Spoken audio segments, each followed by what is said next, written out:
चलिए, क्लास 10 के क्षितिज बुक में सूरदास के प्रथम पद को मैं पढ़ा चुकी हूँ।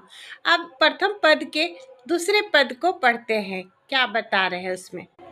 मन की मन मांझ रही, कही जाई कौन पे उधो नाही परत कही। कह रही है मेरी मन में जो बात थी वो मन में ही रह गई, जो उधर तुम कहे हो इसका बात का मुझ पर कोई असर नहीं होगा, क्योंकि हम कृष्ण के दीवाने हैं। आगे, अवधि अधर आस आवन की, तन मन विठा रही।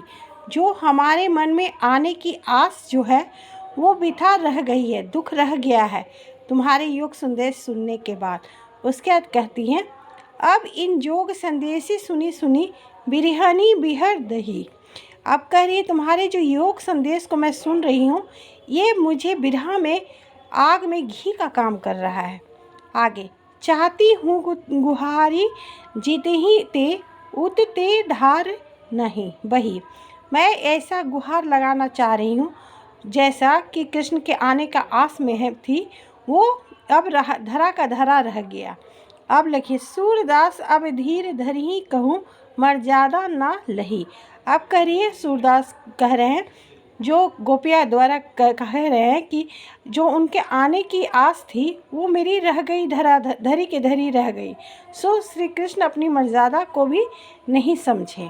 यहाँ पर इस पंक्ति में यही दूसरे दोहे में कहने का मतलब है कि जो उनसे मिलने की आस था गोपियों को श्री कृष्ण से, वो धरी की धरी रह गई।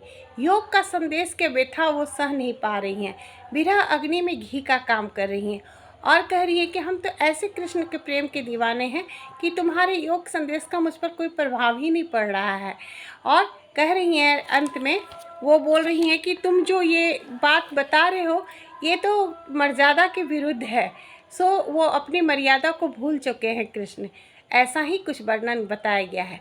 अगर क्लास पसंद आई हो तो लाइक और सब्सक्राइब कीजिएगा। धन्यवाद।